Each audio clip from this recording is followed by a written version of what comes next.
नमस्कार, मैं आपका माधव पांडे और आज का विषय है मीराबाई।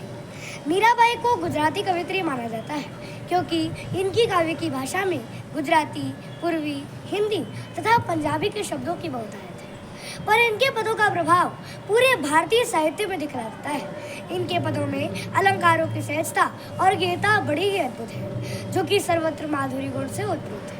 मीराबाई 1498 से लेकर 1547 ईस्वी तक अर्थात 16वीं शताब्दी की एक कृष्णोत्तर भक्ति रस की कवित्री थी। मीराबाई ने भगवान श्री कृष्ण की स्फुट पदों की रचना की है। संत रैदास या रविदास इनके गुरु थे। मीराबाई का जन्म 1498 ईस्वी में कुड़की ग्राम पाली राजस्थान में हुआ था। मीराबाई की मृत्यु कुड़की ग्राम पाली राजस्थान में हुआ था। इनके पिता का नाम रतन सिंह और इनकी माता का नाम भोजराज सिंह सिसोदिया था।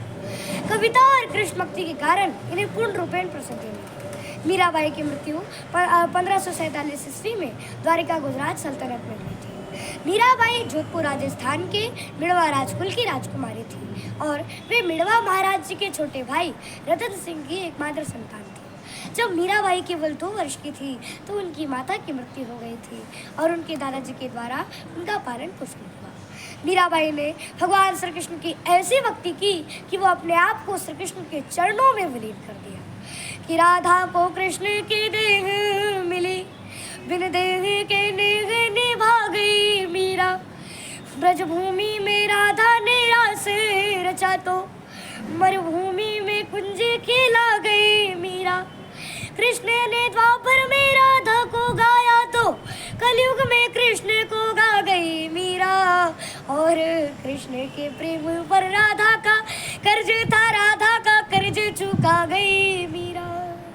मीराबाई भगवान श्री कृष्ण की नहीं बल्कि राम की भी भक्ति की थी और राम भजन भी लिखे थे, क्योंकि यह प्रमाण मिलता है कि मीरा ने तुलसीदास जी को गुरु मानकर पत्र लिखा था और पूछा था कि घर वाले हमें कृष्ण भक्ति नहीं करने देते, अब आप ही कोई मार्ग बताएं। तुलसीदास जी के आदेश पर मीरा ने राम भक्ति की और राम भजन भी लिखा था।